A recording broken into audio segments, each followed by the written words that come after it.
जी Gilbert N Lewis. आपकी screen पे जो एटम है वो लूज़ करते हैं या गेन कर सकते हैं किसी इलेक्ट्रॉन को। अब सोडियम की भी ये ख्वाहिश है कि इसके आखिरी शेल में 8 इलेक्ट्रॉन हो जाएं।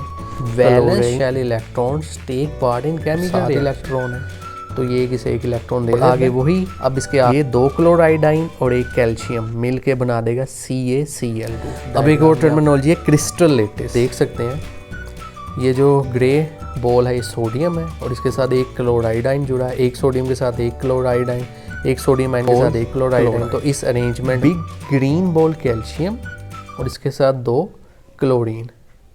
अस्सलाम वालेकुम स्टूडेंट, कैसे हैं आप? होपफुली विंटर वेकेशन एंजॉय कर रहे होंगे। सो एंजॉयमेंट के साथ स्टडी भी ज़रूरी है, तो इसलिए आपके सर हमज़ा लेके आए हैं आपके लिए सर्दी में गर्मा गर्म टॉपिक आयनिक बॉन्ड, जो कि चैप्टर 3 टॉपिक 3.2 से लिया गया है। सो चलें बिस्मिल्लाह करते हैं, समझते हैं और दिलचस्प तरीके से याद करने की भी कोशिश करते हैं। So let's start. Ionic bond में जो इंट्रोडक्शन में फर्स्ट पॉइंट है वो है बेटा केमिकल बॉन्ड। सो आयनिक बॉन्ड को समझना है तो केमिकल बॉन्ड को समझना बहुत ज़रूरी है। सो केमिकल बॉन्ड जो है वो फर्स्ट टाइम किसने प्रपोज किया था? Propose for the first time by American physical chemist G Gilbert N Lewis. आपकी स्क्रीन पे तो इन्होंने सबसे पहले केमिकल बॉन्ड की टर्मिनोलॉजी को प्रपोज किया था। ये अमेरिकन फिजिकल केमिस्ट हैं और किस डेट में? 1916 में, 1916 में। सो केमिकल बॉन्ड की डेफिनेशन क्या है? The force of attraction present between atoms molecules and ion that makes compound. तो एक फोर्स ऑफ अट्रैक्शन है जो किसके दरमियान होती है? एटम्स मॉलिक्यूल और आयन के दरमियान, जिसकी वजह से क्या बनता है? कंपाउंड बनता है। आयनिक बॉन्ड है तो यूजली आयनिक कंपाउंड बनेगा, लेकिन ये जनरल डेफिनेशन में कोवलेंट भी है, आयनिक भी बनेगा, मेटालिक भी बन सकते हैं, ठीक है, और कोऑर्डिनेट कोवलेंट भी, जो हम फर्दर टॉपिक में डिस्कस करेंगे। अच्छा, तो जो आयनिक बॉन्ड है स्टूडेंट, ये केमिकल बॉन्ड की ही टाइप है। आयनिक बॉन्ड केमिकल बॉन्ड की ही टाइप है। आयनिक लफ्ज़ जो है वो आयन से निकला है और बॉन्ड कहते हैं अट्रैक्शन को। आयन आपको पता है पॉजिटिव और नेगेटिव होते हैं। और आयनिक बॉन्ड को जो सबसे पहले टर्मिनोलॉजी को प्रपोज किया था वो 2 साइंटिस्ट का म्यूचुअल वर्क था, Walther Kossel and GN Lewis. तो जीएन लेविस तो आपके स्क्रीन पे है और वेल्डर कोसेल ये आपके सामने। तो इन दोनों का म्यूचुअल वर्क था आयनिक बॉन्ड को प्रपोज करने में, आयनिक बॉन्ड की डिस्कवरी में, आयनिक बॉन्ड की रिसर्च में। तो अब इसके बाद इसकी डेफिनेशन आयनिक बॉन्ड है क्या? जैसे मैं आपको पहले बता चुका हूँ, ये आयंस की अट्रैक्शन से बनने वाला बॉन्ड है। तो इसकी डेफिनेशन जो हमें पेपर में लिख सकते हैं वो क्या है? The chemical bond form by complete transfer of electron from one atom to another atom. So ऐसा केमिकल बॉन्ड, ऐसी फोर्स ऑफ अट्रैक्शन जो कब पैदा हो? जब इलेक्ट्रॉन ट्रांसफर हो एक एटम से दूसरे एटम में, तो बनता है आयोनिक बॉन्ड। आयनिक बॉन्ड तब बनता है जब एक एटम दूसरे एटम को अपना इलेक्ट्रॉन मुकम्मल तौर पे ट्रांसफ़र कर दे, तो उस बॉन्ड को कहते हैं आयनिक बॉन्ड। एक्सप्लेनेशन में फर्दर पॉइंट है, in ionic bond atom lose or gain electrons to acquire noble gas electronic configuration। तो आयनिक बॉन्ड में जो एटम है वो लूज़ करते हैं या गेन कर सकते हैं किसी इलेक्ट्रॉन को। क्यों लूज़ और गेन कर रहे हैं? ताकि वो हासिल कर लें इलेक्ट्रॉनिक कन्फिग्रेशन, को एक्वायर कर लें। किसके लिए? स्टेबिलिटी के लिए। और स्टेबल वो कैसे होंगे? ऑक्टेट रूल को फॉलो करके। तो अब इलेक्ट्रॉनिक कन्फिग्रेशन किसे कहते हैं? इलेक्ट्रॉनिक कन्फिग्रेशन दरअसल होती है इलेक्ट्रॉन्स की, electronic mean electrons, configuration mean arrangement, the arrangement of electrons in shell and subshell around nucleus. तो न्यूक्लियस के गिर्द इलेक्ट्रॉन किस पैटर्न में अरेंज है, किस क्वांटिटी में अरेंज है, शेल में, सब शेल में उनकी तादाद कैसी है, कितनी है, इस चीज़ को कहते हैं इलेक्ट्रॉनिक कन्फिग्रेशन। तो जब नोबल गैस ग्रुप 18 एलिमेंट है, हीलियम, नियोन, आर्गोन, ज़ीनोन, क्रिप्टॉन, रेंडोन, ठीक है, इनकी वैलेंस शेल में जितने इलेक्ट्रॉन की तादाद है, नोबल गैस की कन्फिग्रेशन, किसी भी नोबल गैस की सेम इलेक्ट्रॉनिक कन्फिग्रेशन जो है एटम्स वो अटेन कर लेते हैं, और जब वो अटेन करते हैं तो वो स्टेबल हो जाते हैं, उन्हें स्टेबिलिटी मिल जाती है, और वो ऑक्टेट रूल को फॉलो करता है। Octet rule means attaining 8 electron in the valence shell. Atom अपने आखिरी शेल में 8 इलेक्ट्रॉन पूरे करता है स्टेबल होने के लिए, ठीक है।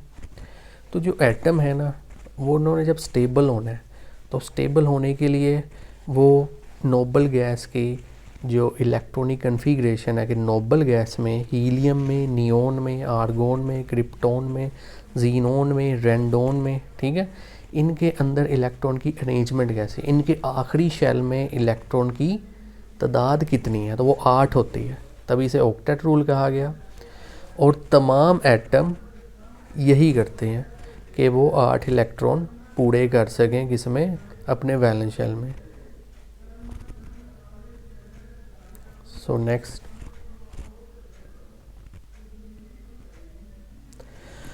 आयनिक बॉन्ड में सबसे पहले फिर हम सोडियम क्लोराइड NaCl जो कि आयनिक कंपाउंड है उसकी एग्जांपल को देख लेते हैं।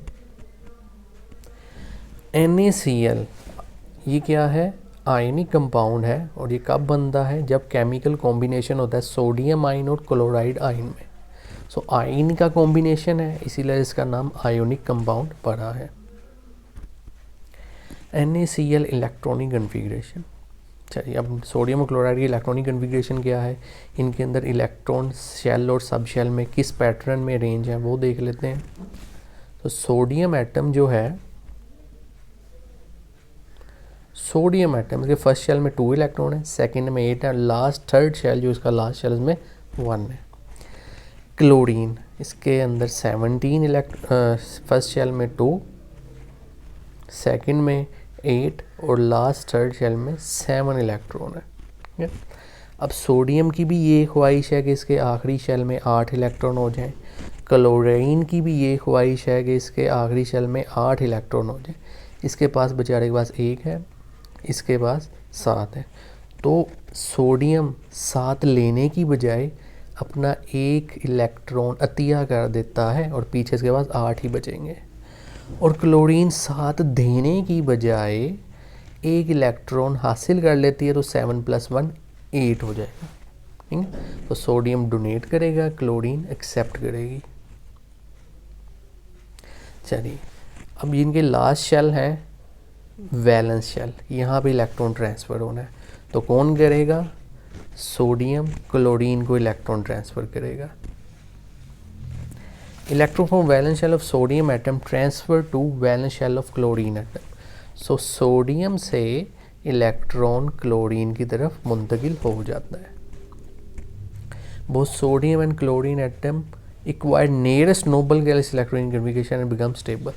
सो सोडियम और क्लोरीन दोनों के आखिरी शेल में 8 इलेक्ट्रॉन पूरे हो जाते हैं, जो कि नोबल गैस में होता है। नोबल गैस के तमाम एलिमेंट में यही है, आखिरी शेल में 8 इलेक्ट्रॉन, और ऑक्टेट रूल को वो ओबे करते हैं।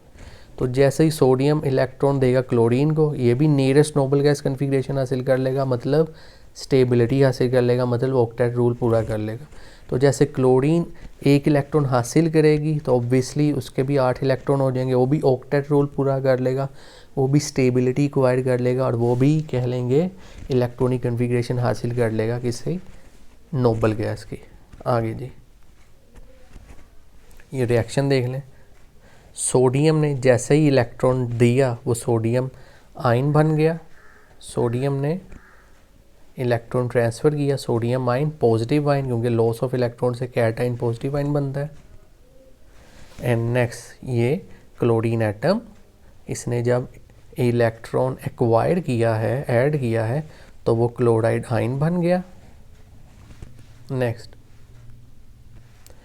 अब बच्चे ये सोडियम और क्लोरीन, सोडियम आयन और क्लोराइड आयन मिल के इन्होंने सोडियम क्लोराइड आयनिक कंपाउंड बना दिया। स्टेबिलिटी अटेन करते, इलेक्ट्रॉनिक कन्फिग्रेशन नोबल गैस की पूरी करते हुए हमारे सामने NaCl नमक आयनिक कंपाउंड बन जाता है। सो आगे चलते हैं। अब नेक्स्ट है हमारे पास NaCl फॉर्मेशन। अब एग्जाम्पल हमने कर ली, आगे इसकी फॉर्मेशन को और अच्छे तरीके से समझते हैं। Sodium atom transfer electron to chlorine atom and both atoms become sodium and chloride ion. जैसे ही सोडियम एटम स्टेबिलिटी के लिए इलेक्ट्रॉन ट्रांसफ़र करता है क्लोरीन एटम को, तो सोडियम पे पॉजिटिव चार्ज कैटाइन और क्लोरीन पे नेगेटिव चार्ज कह लेंगे एनाइन आ जाता है। सोडियम पॉजिटिव क्यों हुआ? क्योंकि उसने इलेक्ट्रॉन लूज़ किया। क्लोरीन नेगेटिव क्यों हुआ? क्योंकि उसने इलेक्ट्रॉन गेन किया। अब लॉस ऑफ इलेक्ट्रॉन से पॉजिटिव क्यों होता है एटम और गेन ऑफ इलेक्ट्रॉन से नेगेटिव क्यों होता है एटम, ये आपने कमेंट्स में ज़रूर बताना है। Sodium positive charge and chloride negative charge attract each other. Sodium का पॉजिटिव चार्ज और क्लोराइड का नेगेटिव चार्ज एक दूसरे को अपनी तरफ अट्रैक्ट करते हैं। जाहिर सी बात है ऑपोजिट अट्रैक्ट्स, तो सोडियम और क्लोराइड आपस में एक दूसरे को अट्रैक्ट ज़रूर करेंगे।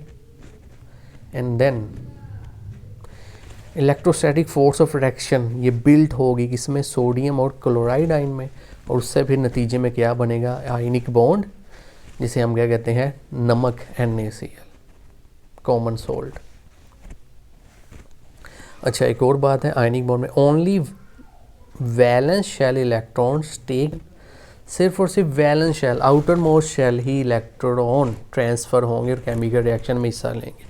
ये नहीं होगा कि पहले शेल वाला इलेक्ट्रॉन जाके दूसरे शेल के साथ अटैच हो गया, नहीं, आखिरी शेल वाला ही, चाहे वो पहला है, दूसरा है, तीसरा है, ये वेरी करता है एटम टू एटम, आखिरी शेल वैलेंस शेल इलेक्ट्रॉन्स ही केमिकल रिएक्शन में हिस्सा लेते हैं, केमिकल बॉन्ड बनाते हैं, आयनिक बॉन्ड बनाते हैं। ये आपके सामने डायग्राम है, ये सोडियम, इसके आखिरी शेल में आप देखें एक इलेक्ट्रॉन है, ये क्लोरीन, इसके आखिरी शेल में देखें आप 7 इलेक्ट्रॉन है, तो ये इसे एक इलेक्ट्रॉन दे देता है। अब इसके आखिरी शेल में 8, इसके आखिरी शेल में भी 8, और ये दोनों के दरमियान पॉजिटिव और नेगेटिव आयन के साथ फोर्स ऑफ अट्रैक्शन डेवलप हो गई है, जिसे हम आयनिक बॉन्ड कहते हैं। नेक्स्ट है कैल्शियम क्लोराइड, को दूसरा आयनिक कंपाउंड, उसकी एग्जांपल देखने। कैल्शियम क्लोराइड की formation, calcium and alkaline earth metal. Calcium क्या है? ग्रुप 2, पीरियोडिक टेबल को अगर आप रीड करें तो ग्रुप 2 के एलिमेंट्स को अल्कलाइन अर्थ मेटल कहा गया, तो कैल्शियम, मैग्नीशियम, ETC। तो ये अल्कलाइन अर्थ मेटल है, ये 2 इलेक्ट्रॉन लूज़ करता है क्योंकि इसके वैलेंस शेल में 2 इलेक्ट्रॉन होते हैं, ताकि बना सके calcium chloride ionic compound. Electron क्यों लूज़ कर रहा है ये अल्कलाइन अर्थ मेटल? क्योंकि इसने भी स्टेबिलिटी अटेन करनी है। 2 क्यों हुई डोनेट करेंगे? इसमें वैलेंस शेल में 2 है, 2 ट्रांसफ़र करेगा तो उसके 8 पूरे हो जाएंगे। आपके सामने रिएक्शन, कैल्शियम इलेक्ट्रॉन डोनेट्स की लूज़ केस ने 2 +2 चार्ज आ गया इस पर। नेक्स्ट, अब इसके अंदर 2 क्लोरीन एटम जो हैं वो ऐड होंगे,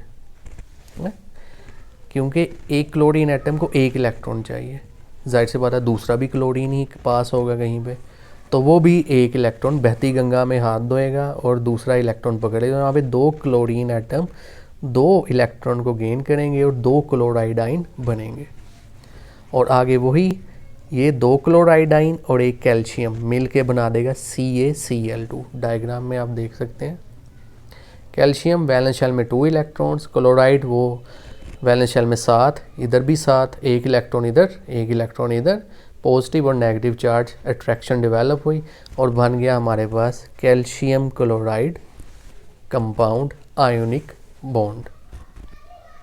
अब एक और टर्मिनोलॉजी है क्रिस्टल लेटिस। अब स्टूडेंट क्रिस्टल लेटिस क्या है? या symmetrical three dimensional arrangement of ions in ionic compound. Ionic compound में जो आयंस हैं उनकी अरेंजमेंट किस शक्ल में पाई जाती है, उनके पैटर्न क्या है, सिमेट्री क्या है, उसको क्रिस्टल लेटिस कहा जाता है। और इसे यूनिट सेल भी कहा जाता है आयनिक कंपाउंड का। आसान अल्फाज में अगर एक आयनिक कंपाउंड एक दीवार है तो उसमें जो ईंट है वो उसका क्रिस्टल लेटिस कहलाएगी। सो क्रिस्टल लेटिस ये यूनिट होता है जिसके छोटे छोटे टुकड़े मिलके यूनिट सेल मिलके बड़ा आयनिक कंपाउंड बनाते हैं। तो इंडिविजुअल यूनिट जो है आयनिक कंपाउंड का, इंडिविजुअल ईंट जो है आयनिक कंपाउंड वो किस शक्ल में होती है, उस शक्ल को कहा जाता है क्रिस्टल लेटिस। के जो आयन है वो किस शक्ल में अरेंज है और उनकी अरेंजमेंट मिलके कैसे एक आयनिक कंपाउंड को अपनी असल सूरत दे रही है। तो डायग्राम से आपको मैं फर्दर बताता हूँ, ये क्रिस्टल लेटिस क्लियर हो जाएगा।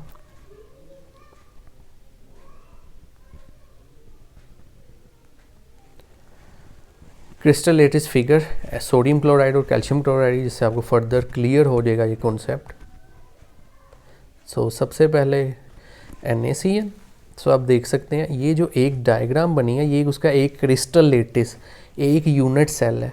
ऐसे हज़ारों करोड़ों ब्लॉक्स मिलके एक NaCl का यूनिट बनाते हैं, ठीक है। सो आप ये देख सकते हैं ये जो ग्रे बॉल है ये सोडियम है और इसके साथ एक क्लोराइड आयन जुड़ा है, एक सोडियम के साथ एक क्लोराइड आयन, एक सोडियम आयन के साथ एक क्लोराइड आयन। तो इस अरेंजमेंट में एक छोटा ब्लॉक मिलता है और ऐसे हज़ारों ब्लॉक मिलके एक इंडिविजुअल NaCl कंपाउंड बनाते हैं, ठीक है। तो जब भी आप अब हांडी में नमक डालें तो ये आप उसको ज़रूर याद रखिएगा कि उसका इंडिविजुअल यूनिट ऐसा दिखता है। आगे कैल्शियम क्लोराइड का, सो अब ये देख लें, ये कह लें कि कैल्शियम है और इसके साथ ये दो small balls chloride, big green ball calcium और इसके साथ दो क्लोरीन। तो ऐसे ही स्मॉल यूनिट मिल के एक बड़ा कैल्शियम क्लोराइड का आयनिक कंपाउंड बनाते हैं। और दूसरे आयनिक कंपाउंड्स की एग्जांपल हैं potassium chloride, magnesium fluoride, sodium fluoride, potassium bromide और कैल्शियम फ्लोराइड। सही, बहुत बहुत शुक्रिया आपका, thanks for watching. So stay tune to biochemist. आपसे मुलाकात होगी नेक्स्ट वीडियो में। अस्सलाम वालेकुम, टेक केयर, अल्लाह हाफिज़।